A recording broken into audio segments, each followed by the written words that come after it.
You said to me, you just said to me that I've always kind of known my style. So Yeah. when you started drag, did you always plan on painting yourself double your age? I love my drag eyebrows, but the issue I have is the fact that I draw my drag eyebrows on when I'm not in drag. So, question is, would you go back? No. Oh. Not if RuPaul's there. So why wouldn't you want to go if RuPaul's there? The way I see it.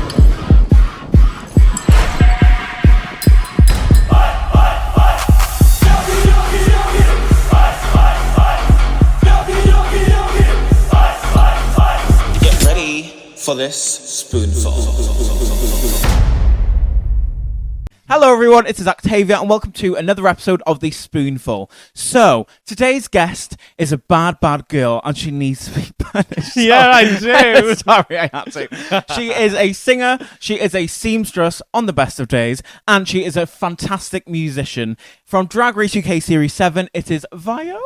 Hello, The Spoonful. How are we, Actavia? How's it going? I'm good, thank you. How are you? Yeah, I'm good. I've just come back from the funeral of my own death. Well, I've actually just come back from a funeral as well, but I killed my husband because I'm Oh. giving like a red-headed Morticia, I think. Not that she killed her husband, but you know. Well, we can make it up in the fantasy. Yeah. And by the way, if I sound like who's a drag queen that's got a lisp? Lavoie. It's because I've got these fangs in that I can't take out because I've glued them to my teeth with nail Which glue. actually look really, really cool, and I was wondering if they were fake or not. And Wait, so what? Did you question if they were my real teeth? yeah.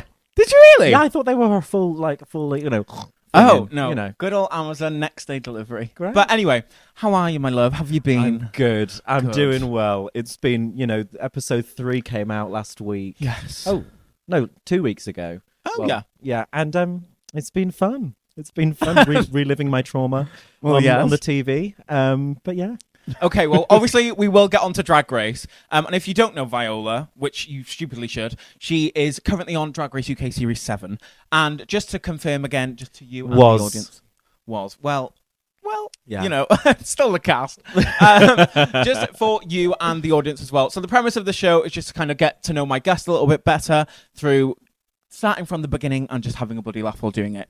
You are obviously from Coventry. I've never actually been to Coventry. Yeah. So what I want to know is, what's it like there when it comes to like being queer and progressiveness? Is it good or not? Coventry had a Pride for quite a while, and then it got cancelled because of money reasons, I think. Right. But there's only really been like 2 gay bars. Oh, and okay. One of them is like an old hotel, and it doesn't have good lighting, and it's just where straight people go to play pool. Oh. And the other one's like actually a really sick club. Like it's got booths, it's got upstairs, it's got downstairs, it's called the Yard. It's The Yard. great. Oh, okay. They do drag there, they do bingo, they do all sorts there, they do food. I would not that hope. that's important when you're wanting to just get off your face at 2 a.m. But True. yeah, I mean, it was in a different location, and then it's always like, I think the gay stuff in Cov is just really poorly funded, but Right. the Yard is great. How It's big is really fun. Coventry then? If it has 2 It's gay Coventry bars? is like the Stockport to Manchester of Birmingham. Oh, Coventry's Yeah. near Birmingham. Yeah, Coventry is like I'm half awful. an hour from Birmingham. Oh. Yeah. Maybe I'm being really stupid. Like- This is like a bit of a rude question. Is Coventry not quite posh then? No, it's just me. Oh, okay. No, because that surprised me because Birmingham seems like is obviously a bit rough and ready at times. Yeah. So I'm just surprised like Coventry. Oh, okay. Birmingham's accent is kind of the same as Cov, but Cov just doesn't really have an accent. It's just kind of Right. like muted and dull. Oh, But my dad went to Cambridge, and my mum and dad met when lecturing at Oxford Uni. okay.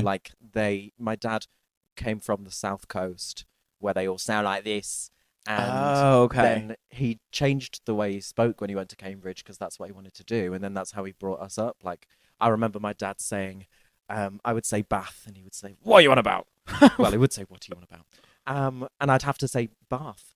Really? Yeah, and when I moved to Manchester, I was like, right, I can just let my accent go and be normal. I don't sound northern. Oh no, but- not at and all. I don't sound like anyone from Cov. I think my accent's just like the regressed posh that still comes out. But most of the okay. time, I just want to keep it chill. See, that makes sense. That does make sense. Speaking about your parents, funny enough, this is on to my next question. Ooh. Am I right in thinking that a lot of your family members are like musicians and singers? Yeah. So I'm guessing that's how you grew up with it then. So like, yeah. Like my dad runs choirs. My dad was teaching music, piano, organ. He got us into singing in Coventry Cathedral as a chorister. oh my God. And like there would just be piano playing all the time, every day in my house. My brother learnt to play piano. My sister was violin and bassoon. My brother does Bloody hell. clarinet, sax, piano, loads more. Wait, how many siblings do you have? 3? Just 2, as in there's 3 of us. Oh, okay, Yeah. sorry. But And then my mum's all the like the theatrical drama side of it. that is crazy. So I'm guessing really bloody early in your life, but like what's the earliest memory you have of like performing or singing Ooh. music, anything like that then? Earliest memory. I mean, I've seen videos of me like in nativities, like singing and stuff. Camp. But I think my earliest memory would have to be, with Coventry Cathedral Choir when I was like 9 or 10, and Bloody hell. we'd go off to tour in like Berlin and in Germany and stuff. You used to go touring? Yeah.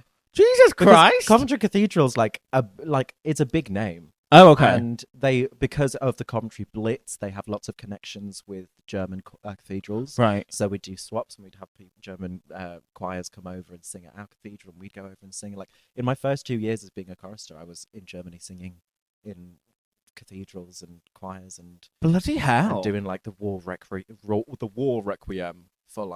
by Benjamin Britten or something.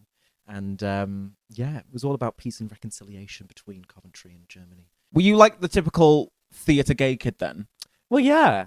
Yeah, I Well, absolutely yes. was. Absolutely. I was doing all the musical theatre singing and just like pissing everyone off with Okay. just like being loud. I remember in primary school, do you know that obviously not Harry Potter, but do you know Harry Potter's the sound, the mysterious ticking noise? Honestly, no, I've never seen Harry Potter. You never heard? No, I've never Snape. watched it. Snape. Severus No. Snape. Oh, people will actually, yes. know. Oh, sorry. Yes. Dumbledore! Dumbledore. Yeah, I think I have. People will know this. I probably heard on TikTok There's or like something. 10 different parts, and me and my friends all like cast each other as these parts, and we Oh just my like God. put it on around school. We just go around being like, Dumbledore, Harry Potter, Harry Potter. It sounded like you were saying Harry Potter. Harry Potter. Harry well, Potter, little Harry do Potter. you know he is. Okay. So obviously, like, I mean, I was gonna say the closet must have been glass, but kind of not though, because your family is like full like kind of theatre, music, and all that as Yeah. well. So how old were you when you came out, and like what was your family reaction to all that? I was dating girls. Okay. Like, I was in year Girls. 8. I was dating a girl. Then I had a different girlfriend in year 9 when I started thinking that I liked boys. Right. And I remember coming out to my mum as bi. I remember there was a guy at school who came out as bi, and I said to my mum, "Oh, I think I'm like him." And this was Okay. at like age 13. I think it was in year. Yeah, I was 9. about 12. And my mum was like, "Are you sure? Are you sure?" And then for the next year, I was thinking, "Oh my God, she thinks I'm straight. I'm not meant to be bi. I'm straight. I can't like boys."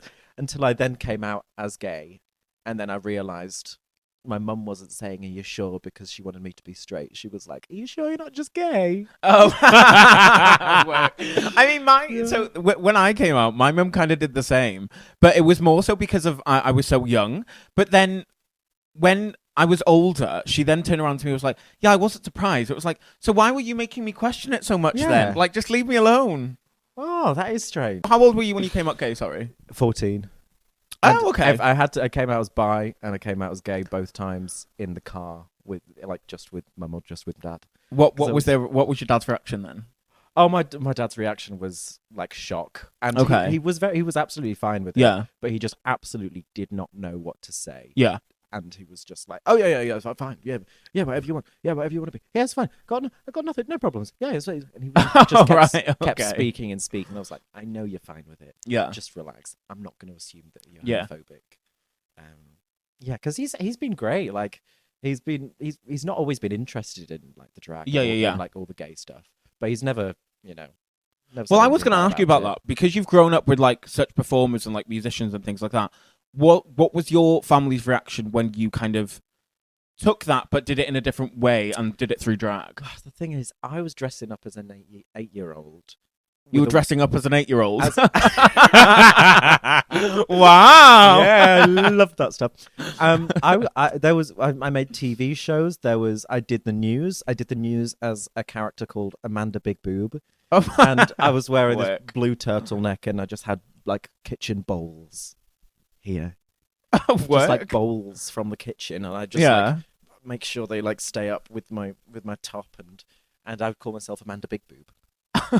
And there was also, a TV show all about me where I would just dress up as different characters. And would you film this, or would you just like? Oh my god, there is so much footage of me and my brother. Like we did a version of EastEnders. Love EastEnders. We did a version of Sherlock Holmes called Peacock Bones, and Peacock Bones. EastEnders was using our family surname, which I won't let you know. It was called Stannard Stenders. Okay. Stannard. You can keep that in. And we did Doctor Who. I was the Doctor. Do you know what's really bad? Yeah. I've never seen Doctor Who. Doctor Who is my life. I'm a bad gay, but no, I've never seen Doctor Who. Doctor Who is what I grew up on. I feel like loads of like people in my circle watch Doctor Who, but I remember when I got the runway for season 6, and it was like Doctor Who was like, right, you can do whatever you want with this because I don't know what the fuck I'm doing. Like I would have loved that runway. I don't have a clue. Oh. So when I started doing drag, it didn't begin like instantly like femme wig looking, wanting to look like a woman. It was started off as just like makeup exploration and just being like androgynous, and like I'd put my hair into these weird styles and just like wear girls' clothes, but it would very much be a guy in a boy in makeup with girls' clothes on. And then after a while, after lockdown, when I had done my makeup good enough, as I thought, to be a drag queen, I bought a wig, and then because didn't you say in your Meet the Queens that when you started drag, you were like kind of no wig girl, like the Joey J of the UK. Yeah, absolutely. I did. I don't think I ever got paid for these, but I used to go around like little prides around Coventry and do just like me in like a boob tube and a skirt, and just with like flourishy boy hair. Cute. And no brows blocked or anything. And then after a while I started blocking the brows. And it's because my mum was just always like, you're an artist. You don't have to subscribe to this like drag race drag kind of thing. And I was like, yeah, absolutely. I'm just gonna do what I want to do. And then it was when I moved to Manchester and I saw all the girls on the door. Yeah. I was like, oh, I want to try that. I want to experiment with that. And that's when I got a wig. And then I got a job on Canal Street, and I had to do the girly drag. And then I just started working as a girly drag, and I was like, yeah, I'm just going to keep going like this because people want to see the femme, like gorgeous, glamorous drag. And I love that. That's what I'm dressing like most of the time. I don't remember the first time that we properly met. I know that I do. Wait, where? Yeah, I mean, it was at Dragtastic because Roger couldn't come along, and he asked me to film you. Oh, yeah, sorry. I thought you meant that when you did Dragtastic. I was like, oh, no. I wasn't there, was I? But oh my god, shit. Yeah, I came along and like, you didn't win, and I was gagged. No, do you know what, actually, yeah. It was wild. I did this competition, well, we both did this competition, because didn't you win it I won before? it You won it the year before. I did this drag competition, and funny enough, they actually said to me, my critiques were, you just gave me like a basic like drag race queen. And I was like, and bearing in mind, when I was 18 and just moved to Manchester, I was like, oh, that's a compliment to me, darling. And so I was like, yeah. And then, they didn't fucking put me through. But do you know what? Fuck them. No, but you have had your vision and your style, like, from the get-go. Oh, like, when you were 18, I remember coming along and just saying, oh, who's this Actavia? And I knew it because I had won it already. I was like, this isn't going to win Dragtastic because they want the camp and the silly. They want someone that would work more like cabaret. Someone they're not going to be intimidated by. Well, yes. Absolutely. And I thought you would win the week, to be honest. Well, thank you. But I didn't. I was gagged. I was gagged. You didn't win or just get anything positive because you were a great dancer, and thank you. They have a very streamlined sense of what drag is, and thankfully I fit into that for Dragtastic, and they loved it. Well, I remember that actually because I performed Replay, which fair enough, like every fucking twink was probably doing Replay by Gaga at the time. And then I did River by Bishop Briggs, like a river, that one. And then I remember them saying to me like, you just look so angry. It's like, have you heard the song? Like, do you want to go, share your melody? It's giving passion. Literally. It's giving energy. But that is not the first time I remember meeting you, actually. I've got a video on my phone. No. When you worked there on the door, I remember. So when I broke up with my boyfriend from years ago, I then was in like just a friends of Ben's like situationship thingy, and I remember I was out, and then I've just got a video, and this was at the time, and I think I've said this to so many people, but when I moved to Manchester, I was a demon twink. Whenever I see a drag queen, I'd be like, oh, like I just would be obsessed. And I've got a video. I don't know what I'm doing. I must have been absolutely drunk, because this is a time where I couldn't handle my drink either. And you're just in the corner. Really? And I was just like, what am I wearing? Oh, that's Viola. You're wearing this brown short curly wig, I believe. Yeah. Yeah, I don't. That's Oh my that's God, an I awful need to story. see this. But I will try and find it and send it to you, and maybe even pop a photo up here. I won't put the video in, because I don't know what I'm doing in it. It's probably something embarrassing. Was it in but Bar Pop? It was just outside Bar Pop. Yeah. God, I would have been door whoring. Yeah. My Wow. God. Well, actually, this goes on to my next question, because you. Sorry. This goes on to my next question. You said to me, you just said to me that I've always kind of known my style. So Yeah. when you started drag, did you always plan on painting yourself double your age? Oh my God, you caught me off guard there. Sorry. I can't do like shady questions because I just find it funny. But no. I mean, I love the way I paint. I love it. I know it's not the best makeup that was in the workroom on my season, but at the end of the day, I want drag to be a transformation. Yeah, exactly. And for you to look different to yourself. I totally agree. And just look crazy. And if you think about it, our eye makeup isn't that No, different. Because you know what? Some people, I've had like an experience before where a queen or a few queens have been like, your makeup, blah, blah, blah. And I'm like, yeah, you might be a beauty queen, but also you don't have charisma. You don't have personality. So yeah, It's sorry, like- I paint my crease a bit higher than like my normal, than you. But like, Yeah, but Shut up. and it's also about finding a signature eye. exactly. And you found that. And I mean, I think you, me, and Roger all quite like the big dramatic yeah. eye. Well, you've changed yours like Yeah, quite a bit, not Yeah, quite a yeah. bit, but like, I don't remember you not doing eyebrows until I've actually just watched. I was like, oh, I've never I know, kind of realised that. that's just with blondes. Oh, is it? Yeah, yeah. So I found that if I do blonde eyebrows, Mm. there's literally just no point. No point. So I just do my whole contoury stuff, and then I do like a white line up here as like, you know, cutting the brow. And it just saves time. It babes. does. And like when I'm on tour at the minute with Drag to the Musicals, I got 3 wigs, and one of them was going to be Baby Spice. I knew it was going to be blonde. Okay. I was like, I'm just going to choose 3 wigs so that Yeah. every time I do my face, I don't have to do brows. That's And clever. it's become a bit of a signature thing, but like only with blonde Yeah, well, or black. Sometimes I do it with black. I love a no-brow look. I remember like looking back at my Drag Race package, I was like, looking at it, I was like, I'm browless for like half of my fucking Yeah. runways, but it's just so much easier, and it Yeah. like, it's just easy and it saves time. I'm just like, I'm not aiming to get perfect with my makeup Yeah. because it's just going to be so hard. And, Exactly. and the eyebrows, it's just like, just slap them on. I love my drag eyebrows, but the issue I have is the fact that I draw my drag eyebrows on when I'm not in drag. You got some eyebrows on you. Oh, I wouldn't say they look good. Before we go further into drag, I'm actually curious to know, because I know that you moved from Coventry for uni in Manchester. I want to ask, I know you obviously studied in textiles. What made you do textiles and not music then? Because I was still undecided on what I wanted to go into. Oh, okay. And I thought, I've got all these skills in music and I'm going to keep growing my skills. Yeah. Like I was singing choirs still, orchestras, and obviously like practicing the violin every week for gigs and stuff. Sorry. I thought... I'm only laughing because, sorry to interrupt you, that joke that you made in the Meet the Queens just came to my mind. And honestly, I have to say, that is one of the funniest things ever. When you go, I named myself Viola, because that is an instrument, but violin is not. It's Or not something a like name. that you said. I was Yeah, just like... violin isn't a name. Sorry, It's just like It's I just was not stupid. aiming. I was not aiming to be funny with that. I was just like, why did you name yourself Viola? It was like, well, because I wanted to be named after my instrument. Yeah. I don't want to name myself Violin. That's not a name. Sorry, that just made me laugh. So sorry to interrupt. But yeah, so you, Thank you.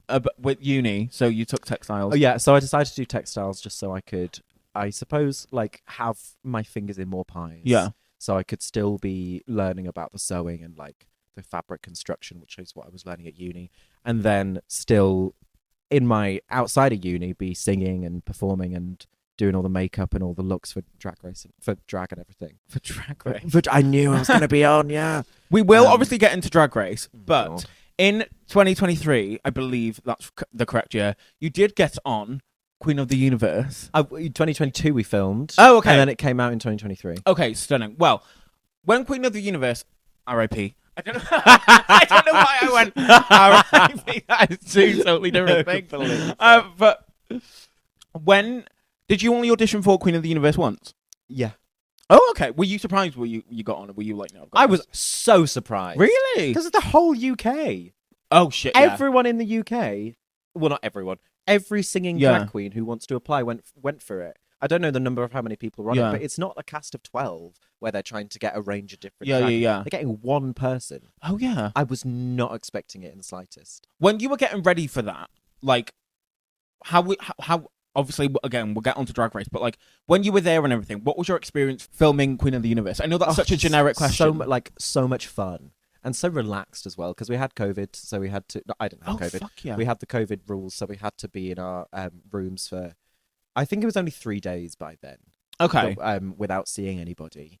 And then everything was just a lot slower. Yeah. Like, we had a whole day to rehearse our opening number. Oh, and then we came in the next day to rehearse, like, everyone's entrances. And then the day after that, we did the actual first day of filming. It was like, every episode was filmed over 3 days. How long were you there for the full filming period? For a full month. Oh, okay. Like a whole month. And I think we left on a 13th and we came back on the 9th. Oh my god. Yeah. That was the last season of Queen of the Universe as well, wasn't it? And the second. There was only 2. Moving on to Drag Race then. Before we go into specifics for the few episodes and all that and the content of the actual series, since you had already gotten ready for Queen of the Universe, did that make it easier getting ready for Drag Race at all? I see. Yeah, I knew what I was doing. Okay. It didn't make it easier because we had like double the looks Yeah. to prepare, and not only just singing, we had to like prepare our snatch game, Yeah. prepare our makeover look, prepare how that was gonna like change with whoever we had, acting, like comedy, reads, all Just the stuff, everything that you need for Drag Race. You didn't have to do for Queen of the Universe. We had the same amount of time and like double the looks and a bit more money on Drag Race than Queen of the Universe, but still, like, it was so different. I could imagine how different it was, but did it help you in any way mentally? Because you were kind of somewhat used to the cameras and all that, or did it kind of make it harder? I thought I walked into Drag Race thinking, oh, I've done reality TV before. Okay, I know it's different, but I've done it before. I know how to do it. Okay, and I could not be more wrong. Okay. One of the reasons why I walked on so confidently was because I was like, yes, I know how to be on the TV, I know how to be entertaining, I know how to do all this, but just nothing went my way. Right. And it was so much more pressure. Oh yeah, I can imagine. Also, I knew, not everybody, but I knew the majority of the girls in the room. Yeah. I didn't know a single person for Queen of the Universe. Oh yeah, cool. And that really changed it, because it meant that past friendships were coming into play, and future relationships were going to be made. Whereas on Queen of the Universe, I kind of knew I'll turn up, do it, and then leave, and then I don't have to. There's a very small chance I'm ever going to work with these queens ever again. That's a good way to think about it, actually, because I've never thought about it in that. And also, I guess with Drag Race as well, it's got no shade to Queen of the Universe, but probably double the viewership, even if more than double, like 10 times. How easily. many times did you audition for Drag Race? Well, technically for season 3, but I'd been doing drag with a wig for a month. Oh, okay. So I've been doing drag for 6-7 months ish, but I'd only been doing drag that ever possibly could get on Drag Race for a month, and it was not. I knew I wasn't going to get on. It was just to have a bit of fun, just to see what it was like and see what the audition tape was going to be like, and then it was season 7. Oh wait, so you only did 3 and 7? Mm. Oh, camp. Yeah, did you not audition for season 6? No, because I was doing uni still. Work. And I wish I bloody did. Yeah, El Vosk. Why didn't you finish uni first? But oh my god, no! I didn't realize that you camp. Were you surprised you got on Drag Race then? No, as you shouldn't be. As you shouldn't be. I'm not gonna lie. No. Yeah. I had a message from somebody on the team for season 6 and season 7 saying, Okay. I might not, saying you're gonna get on, but saying, are you? Are you gonna audition? Yeah. And for season 6, I said, no, I've got one more year of uni to do. I'll finish that, and then I'll go do Drag Race. And I auditioned for season 7. Work. Not. I know it sounds so cocky, but I was pretty. No, sure I don't think it sounds cocky at all, because I auditioned twice. I auditioned for 5 and 6, and I remember when I put my audition tape in for 6, I just had a feeling. I was like, I've got this. Yeah. Not because I was like cocky or thought like I'm better. It was just like you just know. It's difficult because when you're applying, you're always like, oh, I hope I get on. But when you see the previous season or the one that's coming out right now, and then you submit a tape that you think is good enough to be on, you can see it. You can see with the looks and with your like personality and the character you're presenting to them. Yeah. You can see when it's something that they want. Well, I ask everyone this if they've been on Drag Race, if they come onto this. But obviously, you basically only auditioned the one time. Do you feel like 7 was the right time for you then? Now that you've obviously been through it, now it's like the outcome. But like, now that I've been through it, no. I felt like my drag was ready. I felt like my personality was ready. I felt like my brand was ready, and I felt like I was financially ready, and I was. But I don't think I was. I don't know whether I was not mentally ready or I just did not think it was going to be what it was. Okay.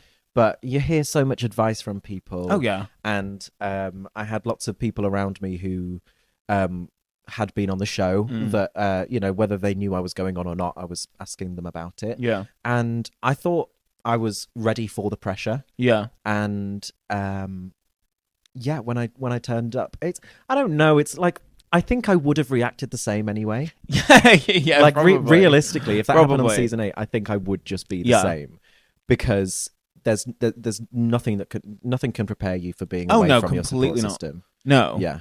And like so many people go in there with like an expectation, and then it's just like completely throws them through a loop because it's just not what they expected. I mean, I went on expecting it to be talent show on episode 1. I mean, I'm really surprised. So no, honestly, same here. Like I just don't understand why they would do it mid-season, to be honest, because I understand that they've done it a few times before where, I understand that they've done it a few times before where it's like in the finale, and that kind of makes sense, but I don't see why they would do it mid-season. And especially after seeing the critiques of the whole solo track thing, why do you think they did it mid-season?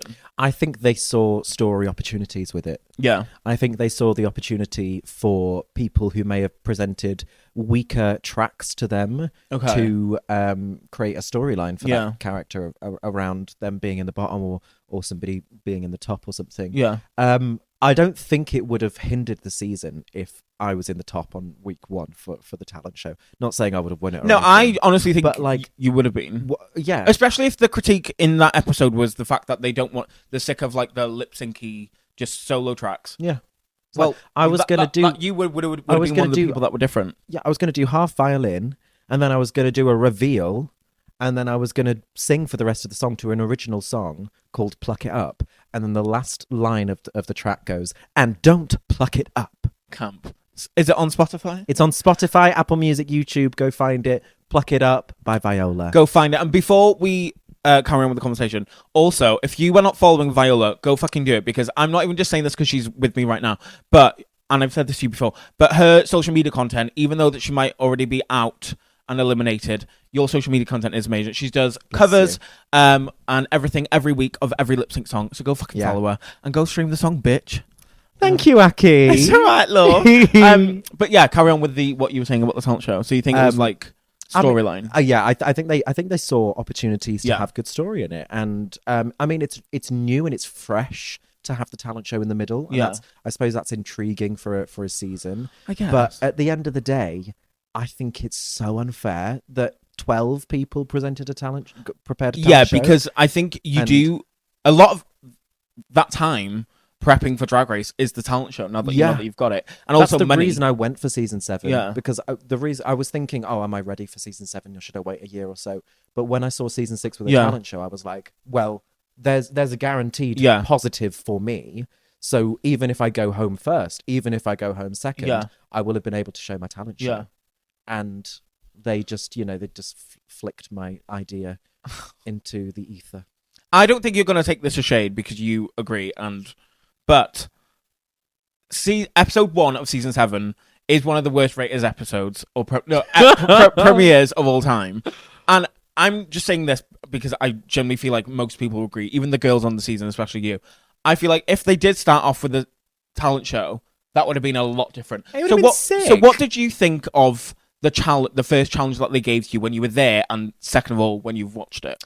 I mean, I was always thinking, is this going to be a good TV? Yeah. I was always thinking, is this going to make some great moments, and is this going to make the season better? Yeah. So when the Lucky Cow came along, I was like, wow, this is fantastic. Yeah. But with that Brit Gala challenge, my first thought was, oh great, there's other American Rue girls here. And then my second thought was, they're there to take the limelight off us. They're not there in the background. They're speaking. So that's chances that we could be speaking. Yeah. And they're speaking.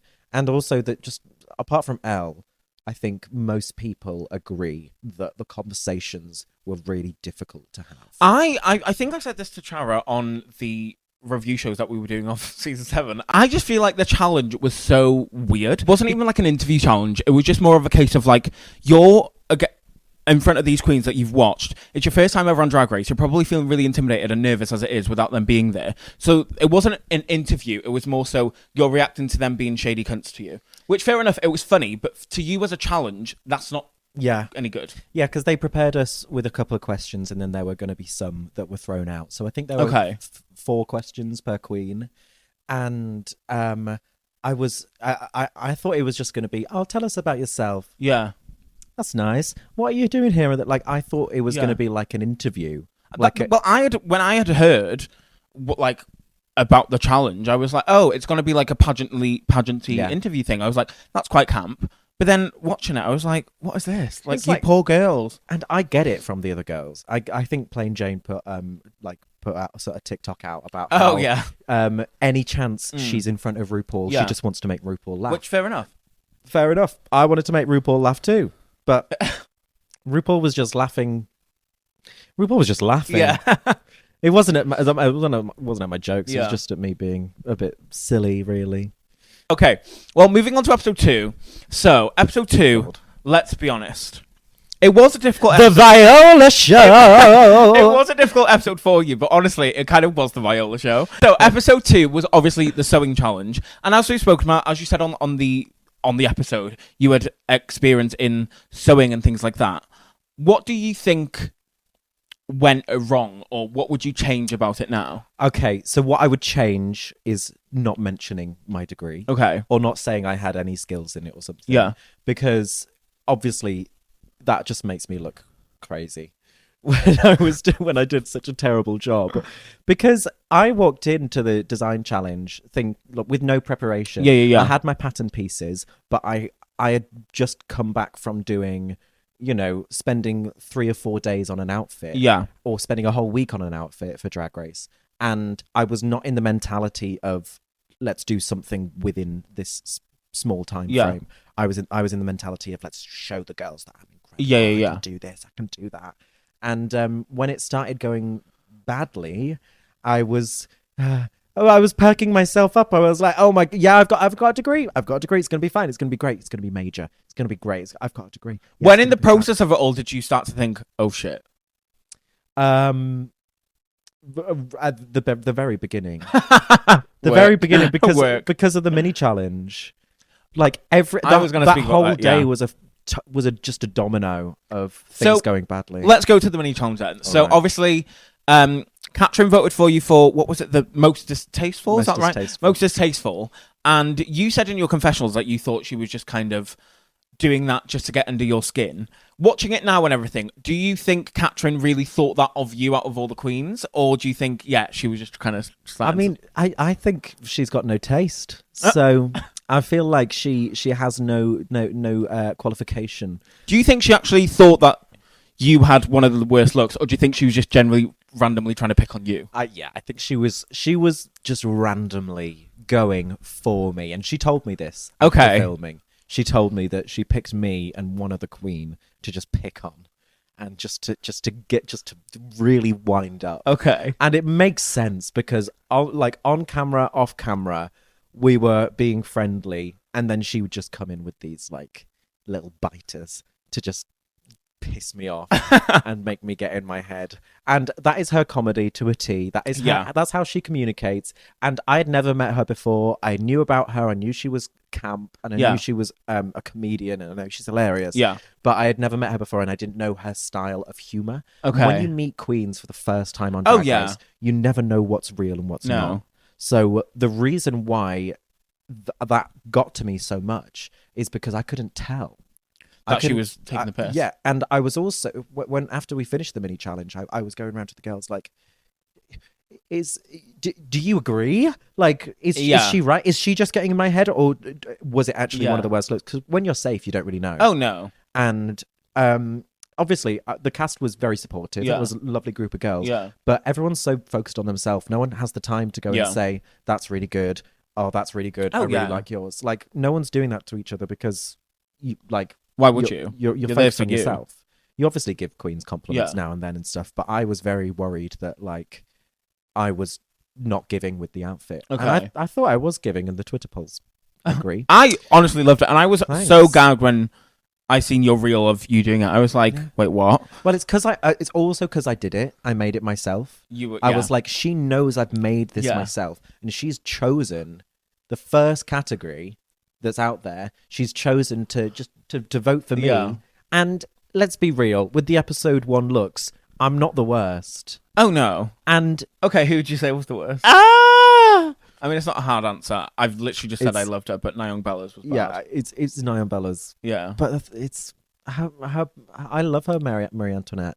I loved her, Marie Antoinette. That was gorgeous. That was good. I see what Michelle's saying, but I just don't see. I don't agree with the fact that it's like it's a bad runway because I don't like this. It's like okay, you can say like I don't enjoy the reference because it's been done. Fair enough, but to like fully disregard a runway outfit just because of something you don't like, it's like come on. Yeah, and it's like anyone who's auditioning for season 8 or 9 or whatever, don't wear anything that could be in the slightest bit be seen as costumey, or don't wear anything to do with Marie Antoinette or anything to do with the Elizabethan era in general. Do you know what they need to do? They need to RuPaul's Drag Race, whether this is the UK, US, a rules list, or Down Under, anywhere that Michelle is, they need to do what they did and with the green runway and do a Marie Antoinette runway. Yes, just for Michelle. They need to do that. And a Queen of Costume runway. A Queen of Costume. And then have me come and judge it as the teddy bear. So, back to you and Catrin. Where is that now? Oh, good. Good. Very, very good Bezzy mates. Yeah. I mean, we weren't instantly friends coming off the season. Okay. It was only until we met up, and I was like, you know what? Yeah. You're actually really, really funny. We're having a really nice time, and she's really genuine and really, really nice. And those are all the things I did see in her in our conversations when I was there. But in real life, she doesn't feel the need to play up to the camera. I get you. And add all the drama and the seriousness that I was misreading and thinking was personal hatred. So then, not to bring it back not to bring back full trauma, but some of the other girls then voted for you as, what was it? The most painful. The most painful. I obviously, which is more than understandable, that like struck you a bit and that like hurt your feelings in the moment. Yeah. Watching it back, did that bring any like the same feelings back? And do you kind of wish that you reacted differently? Or I didn't bring the feelings back because I had processed all of them. Yeah, of course. And I had processed all of those feelings, and I was very aware of the girls having to vote for somebody. Yeah. And I knew that I'm loud and annoying most of the time. So moving on to the next episode, which is obviously the girl group episode. When they told you that it was the girl group episode, obviously you're a singer. Were you feeling like, oh yeah, I've got this, I'm going to be in episode 4? Oh no. Were you not? No, I was thinking I'm going to be in episode 4. Okay. But I was not thinking I was going to win or be in the top or anything. Because I can sing. Okay. But like that's not the criteria for a girl group challenge. It's about who's the best dancer and who's got the best lyrics and stuff. And like, I was putting my lyrics together. I was like, I'm going to be unique. I'm going to sing. It's going to be a bit more of a slower verse than everybody else's, which was just like boom, boom, boom. Oh boom, yeah. Boom. And so silly, but I'm still so like not latex. It's not latex. Love you, Celeste. I'm only kidding. Yeah, so I knew that I wanted to offer something a bit different with like the slower verse and with singing. I was like, I took the bridge for that reason. But I never thought I was going to be winning it. Okay. Because you got Paige and Bones. It was like to win to beat them in a girl group challenge where the song is very like club. And it's very like drag lip syncing, which isn't your song. typical go-to. Absolutely not. I've never performed Brat. Never performed anything Charlie XCX. Like, Do you know what? Get over Brat. yeah, It was never good. It was never that good.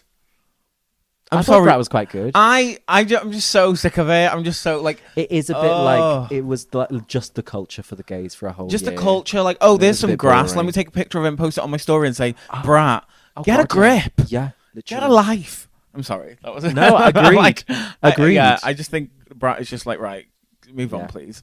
I was glad they used it though. I was as soon as I saw the brief for the girl group look, I was like, okay, well, it's not going to be anything up my street. Yeah. But I'll bring a look that is my version of the pop star. Yeah. They absolutely hated it. You don't see this from the judges, but they said it was not colourful enough and that it didn't fit in with the group. Oh. I was like, okay, well, sure, it didn't fit in with the group, but you could have said that for like the other team. Yeah. But yeah, so I never thought I was going to win that challenge. It was never going to be my week. But I was excited to do. I thought I'd be safe from my performance. Yeah. I thought it was a safe performance. Do you feel like, before we go into the runway, actually, let's go into the runway. Okay. So obviously the runway theme was Cuddly Wuddly, and Cuddly Wuddly. your runway has caused like quite the conversation, because your main critique was, which is basically what they put in the episode of like why you're in the bottom really, and yes, I've just lost a nail, is because it wasn't drag, it was more of a costume. Yeah. Now that you've watched it, you've heard a lot of other people's opinions and things like that, do you in any way agree with those critiques, or like what's your opinion on all that now when it comes to your outfit? Well, I'm so proud of it still. Yeah. Like, I think that outfit was definitely draggy enough. I think Like, it was draggy. I don't think I mean, they didn't say this because they don't need to say this, but like without the heels, without the hair and everything, there are so many looks that don't use that. So Yeah. that's not what they were getting at. They were not saying I needed to be wearing heels and I needed to wear hair or anything. Yeah. They just thought it wasn't draggy enough. And, Right. and I was just confused by it because I was like, this to me is drag. Yeah. And I've seen other stuff on this show that is in this vein that has been praised. And I was very confused with their angle and where they were coming from, because I was like, this kind of look has been seen. It's not that it's been seen, that look, but that kind of like androgynous, spooky, weird vibe has been seen on Drag Race. Before. Loads of times. But I think because it, like, yes, it looks like a costume. That was the point. Yeah. Like, I was in a teddy bear costume. See. I think they just draggy enough. It doesn't have a criteria. I would have loved some criticism that is like, maybe do this to get it a bit more draggy, or do this to get it a bit more draggy. But they didn't give me any of that. They just said it's not made for this TV show. I think I think that's a really good point, because it's like sometimes the critiques are like, fair enough, but then also you won't say how to do that. So I completely agree with like what you're saying is like, okay, like I agree. I see both parts of it, because it's like you made it draggy. You had so much elements, like you literally said in the episode, you had the sequin, you like had the rhinestones, like you had the eye popping out and things like that. But then also, if someone is going to critique it and say it's a bit too costumey, okay, well, how would you take this, which is literally a reference to a full-on costume, and make it draggy then? If you, other than the elements that you've already done, how would you do it? So I totally understand where you're coming from, where it's like, you can have your opinion, but also that's not a critique. Tell me how to do that then. Absolutely. Tell me what you would do. And the good thing is they kicked me off, so I don't have to attempt to change it. Like, I'm not going back on Drag Race with that outfit. I'm not gonna change the outfit for who? For the gigs that I do, or the people who see my drag in person. Like, as soon as they kicked me off, I was like, well, I'm not going to be listening to any of your critiques, because I'm not trying to be on Drag Race anymore. Yeah. And that's a good way to think about it, to be fair. Yeah, because like so many people, feminize their drag for Drag Race. And I didn't want to be one of those people. I wanted to go in and bring exactly who I am as an artist. And that when I think of Viola, there's Viola the person, Viola the character, which is like, the 50-year-old woman sat in front of you right now. But drag is also the means for me to do art and me to do creativeness and like weird artistic stuff. So I know you didn't ask this question, but I'm going to move on to it. Is there anything I would change about my teddy bear look? Well, no. Okay. But if I wanted to go on and please RuPaul, then yes. Yeah. I didn't go on to just like completely checkbox every look on something that would please RuPaul. But I wanted to go on and just be myself and bring the drag that I bring. Because at the end of the day, like you said, like that is, at the end of the day, it's your drag. It's a platform to put your drag out there. And it's like, you're not going to change that just because you think of, previous critiques of like costuming and things like that. Like at the end of the day, the platform is for you to bring yourself. So like, you're more in fucking valid than doing that. We've seen Danny Beard win with a beard. We've seen so much crazy. We've seen Charity Case on Drag Race. Yeah. Like there have been so many artists out there that have been so crazy and so weird with what they bring, and also going outside of like the Drag Race frame. Yeah. That I think on its own, it's not a bad look. I think what RuPaul should have said to me, and what the critique that would have actually made sense, was something more along the lines of, I don't see who you are through this. Okay. And I would understand that, because that look is very rogue. It doesn't really fit in with like my aesthetic. I think the only thing you can see from that look is that I like to do crazy out there things. And you like Five Nights at Freddies. Five Nights at Freddies. As well as being a gorgeous lady drag queen. So like after even watching it now then, do you at all, and you can be as honest as you want, you can say, you don't have to say anything, but do you feel like because obviously spoilers, you were sadly then eliminated on that episode, do you feel like watching it back and everything that your placement in the bottom two was even justified?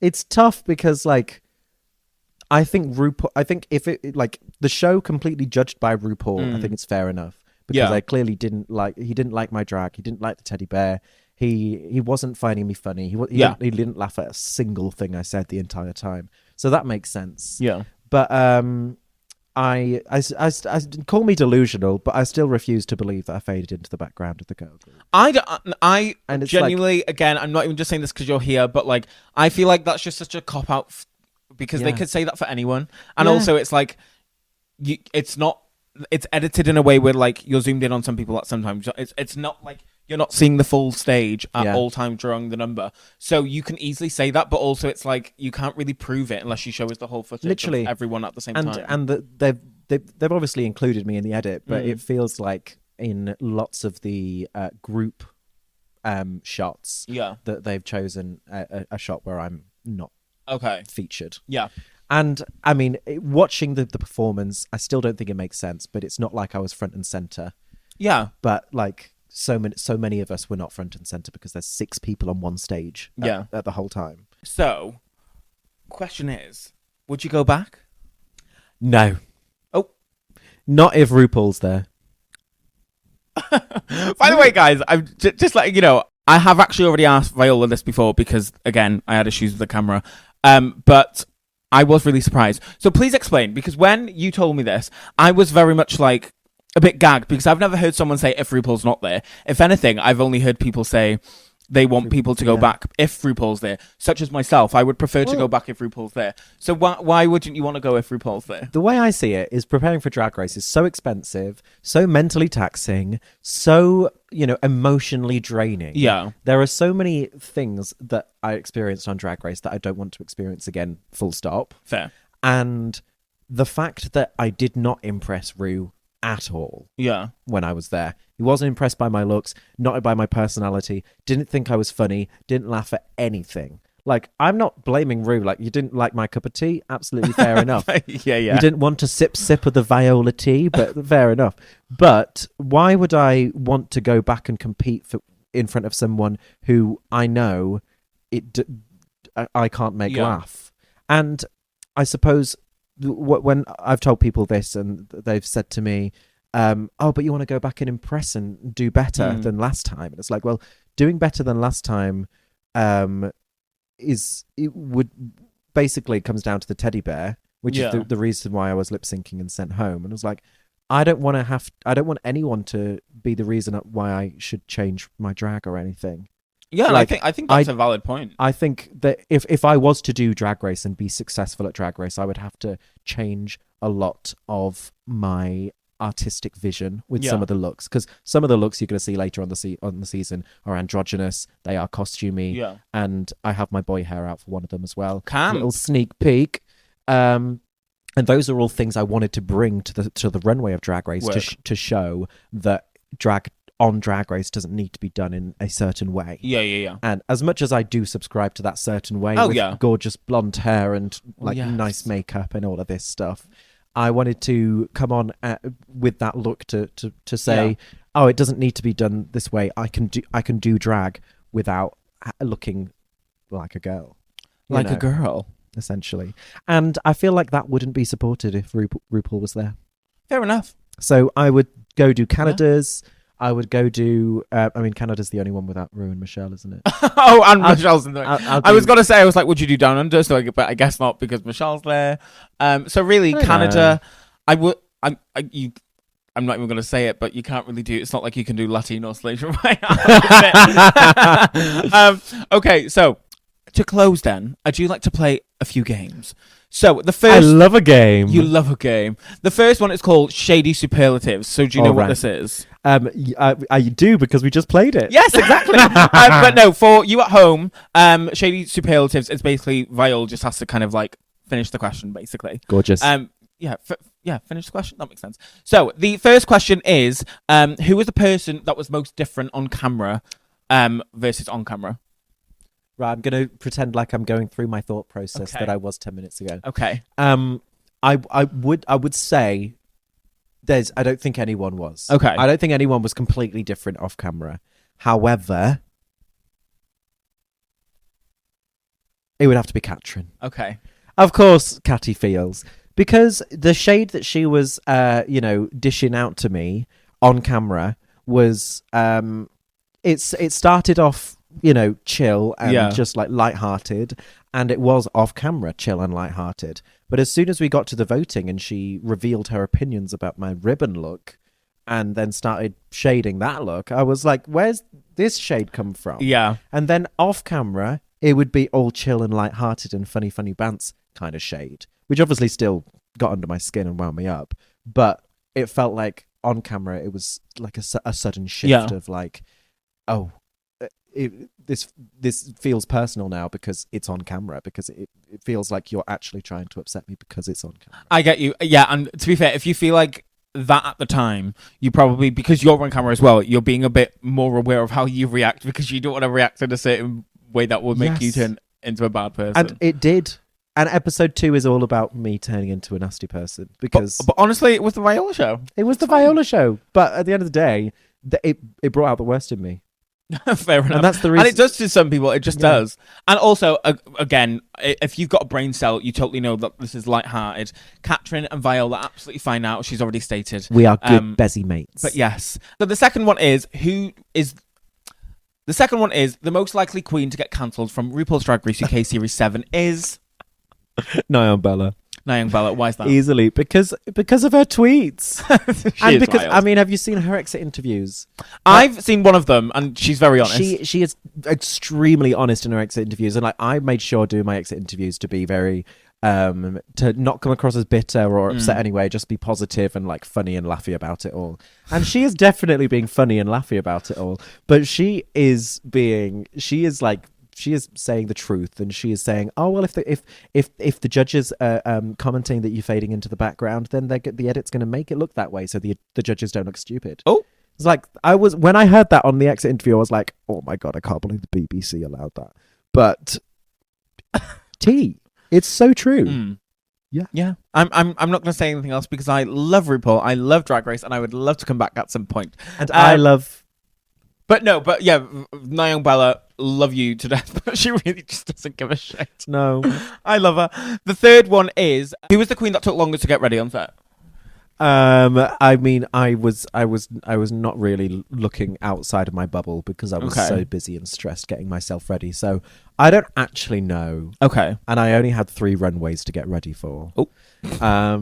But I honestly think it would be me. Okay, fair. I think it was me. Fair. I didn't have my nails on for the. I remember gluing my nails on stage, about to go for the girl group. Well, honestly, Literally. no tea, but there's a lot of girls on your season that don't like to wear nails or earrings, apparently. Who? So we were just speaking me and my teddy bear. No. We were speaking about her a minute ago, and I love her to death. But I swear, Catrin's got these little nubs on, and I swear she just paints them. And then also in the girl group challenge, Slexa, I say this to her all the time. Slexa was not wearing earrings, and Paige wasn't wearing earrings, and I'm like, you are literally so gorgeous. Put in something. I don't understand. I just do not understand the whole concept of getting into drag and not putting in an earring. I do see what you mean. Even if it's like a shitty £1 hoop from Primark. That's exactly what I had. It just like frames the face. So I just don't get why you don't do it. Yeah. And yes, I know I'm not as fortunate to have a feminine, natural, beautiful face and that I have to paint this brick, but still doesn't make a difference, okay? Brick is very kind. Brick! So the last one of this game is the queen that you speak least to or the least closest with on season 7 is. Okay, I don't. I mean, it's not that I'm not close with anyone. Yeah. Because we're all friends. We're all good sissies. We've met up as a 12 many times and we're good friends. And we've had a lot of fun times, if you don't know what I'm talking about. I don't speak to Celexa all the time. Okay. I don't speak to Chai all the time. And I don't speak to Tayris all the time. But this is like when you don't live in the same city, it's really tough. It is really tough. And especially when you didn't really know each other before the show either. Yeah. Like those 3 I didn't really know before the show at all. Like obviously knew who Celexa was and I'd Yeah. met her. But I wasn't friends or anything. So yeah. Yeah, but not in a nasty way. No, not in a nasty way. Just I feel like in a way like we're all busy. it's natural. You're all busy. It's 12 drag queens. You're not all going to be best friends. Like, I don't speak to some people from season 6 and for different reasons, but yeah. Anyway, next question. Would you care to elaborate? No, I would not care to elaborate. Thank you very much. So the next game is the Spoonful of Truth, which honestly is pretty much the same game, but in a question form. So the first question is, which I ask everyone, and it makes a lovely clip for Instagram. Can you name one queen from Drag Race one Rue girl that you've had like a negative experience with or that you're not fond of? I mean, okay, I'm going to name a queen. However, I would like to add that I don't think this queen even knows who I am still. and I'm 100% sure she didn't know who I was in the moment. Fair. But I was at DragCon and I was speaking to somebody in the middle of the room. I think I can't remember who I was speaking to in the middle of the room, but I was like in the middle of DragCon. This is like the day before. This is also 2024. Yeah. And this is the day before everyone comes in. So this is the day when the queen's all set up and everything. So she might have just thought that I was some random, fag hag. But I was talking to someone and then Crystal Versace came over and I said, hi. And she didn't respond. Sorry, the way you did to the camera. I went, hi. And it's like, I mean, she's not in drag. I'm obviously like not there as a fan, but I wanted to say hi. Wow, nice to meet you. In the same way that I was saying hi to everybody there, because you don't want anyone to be saying this story about you. Fair enough. Yeah, but at the end of the day, she was probably busy. She was probably stressed. And I'm also very good friends with her sister Bones. So yeah, I'm not even trying to be devil's advocate here, but like I remember when I first met Crystal, I was like, oh my god, she's gonna be a cow, she's gonna be horrible, I'm scared. But then we had like a really lovely conversation. She was really sweet, and then that was like last year when I got eliminated, I think, because we were at Heaven, and then I worked with her like 2 weeks ago, maybe at like the Heaven Mayhem after party ball thing in Clapham Grand, and I remember when I first I was walking down the stairs and she was there, and she goes, we said hello, and she goes, you look camp. And that really made me giggle because I knew for a fact, like, in her head, that was a read. And, like, I just loved it. Like, I found that so funny because I was like, "Do you know what, girl? Fair enough." Oh, the thing is, I use Fair enough. camp all the time. I love camp. No, I love camp, but I just Yeah. knew in that sense, it was like, oh, you're reading me down. You're Yeah. reading me without actually trying to read me, Fair. which I love. So the next question is, on the Spoonful of Truth, is who surprised you the most when you got to Drag Race? I didn't know who Elle was. I was very surprised with Elle because she was just so funny, and we were the same age, and I didn't know what to expect. So it's not that I was surprised. I was just like, I discovered. Yeah. But I was very surprised with Selexa's package. Okay. And why's that? Not that kind of package. Oh! Oh, is that what you were waiting for me to That's Sorry, I'm really slow. I threw you a bone there. Because I knew she was, the sex bot on legs, sex on legs. And I thought that she was going to be... What are you laughing at? Sex on legs. Sex on legs. I did want to say it, but I was like, no, I'm not going to let my intrusive thoughts. Yes, that's why I did it. Anyway, I knew she was going to be bringing good looks, but I did not expect the looks from her that she did. Like, no, my God, it's not shady. I was not expecting that level of looks. Like, I knew Bones was going to bring looks. I did not expect to be thinking that Bones and Selexa were like the runway girls of the season. And they were. Yeah. They are. They will be. So basically, Selexa, you're local. When you were just a local girl, you were nothing. Yeah. You wore a breastplate and you were awful at drag. You shouldn't even have bothered applying for Drag Race because you know what? It's just lucky that you had the funds to pay other people. I don't even know where I'm going with it. Do you know how many breastplates she brought? Didn't she bring 3? No, she did not bring she 3. brought 3. She brought 3. She said it in the episode because I've actually asked her this before. On the episode 4. Yeah, so she gave. I asked her prior because we've had a conversation about her tits multiple times because she has a load of them. But yeah, she said on the runway that she wasn't wearing a breastplate in the challenge because she had given hers away. But yeah, so for any of you people that are like, I want to see Selexa without a breastplate, babe, she's packed them and spent loads of money on her tits. She might as well use At the end of the day, like, the breastplates might not be your thing, but you're not going to like every single drag queen. And Selexa wears breastplates all the time. And also, that is her drag. Do you know what? That's her brand. I understand it in some contexts. Like, sorry, we're kind of gone off topic. But I kind of understand it in some ways where it's like, I'm sick of the breastplate thing. If it's just stick. Whereas, like, I don't need a stick. But Selexa's isn't a stick. She's not making it about her. Minus what we've just seen in a talent show. Yes, I know. Do not clock me. But she's not walking around on the runway going, like, like some queens do. But that's just her drag body. So I don't like some queens. Well, come on. Okay, so the next question is, who would you have replaced in the bottom 2 in the sewing challenge and the girl group challenge instead of yourself, obviously? Oh no, that's mean. No, oh my God, I'm trying to think on design challenge. Oh no, I can't. I don't think I can think of anyone in design. I mean, the easy answer is Bonnie. Oh, okay. But like, if I'm being completely honest, I do think my critiques were they were harsh compared to the amount of effort I'd put into it. But with the like how much I bigged myself up, I think they were fair enough.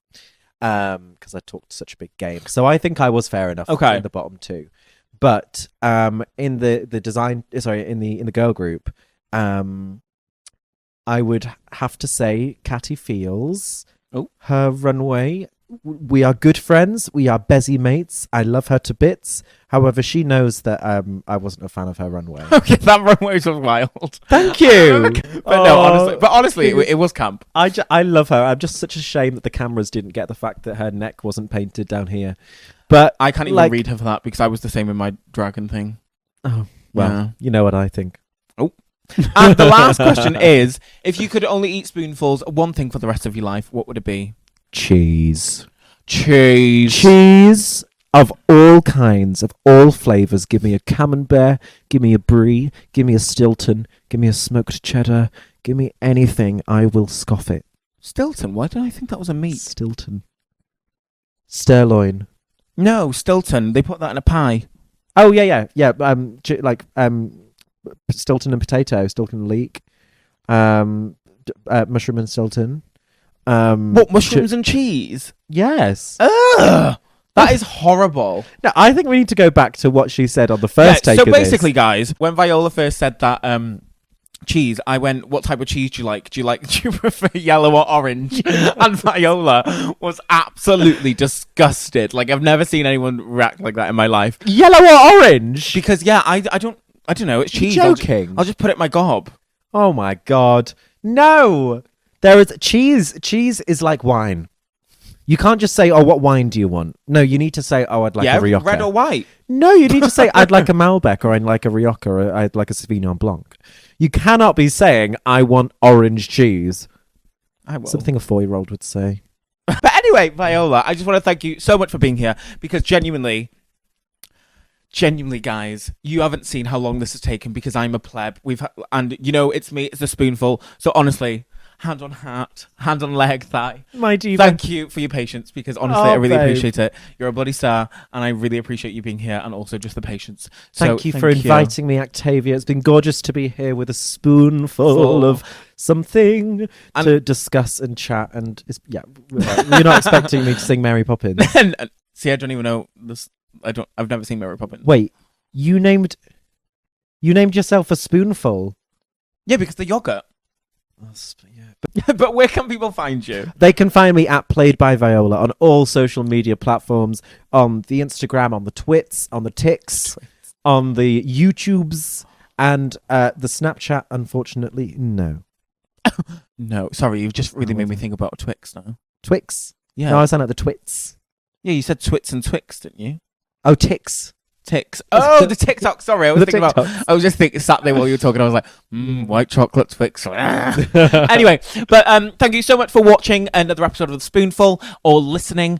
And please like, subscribe, leave a comment, follow me on Instagram and all the social medias. But thank you, and I will see you next time with another guest. Bye. Thank you. Bye.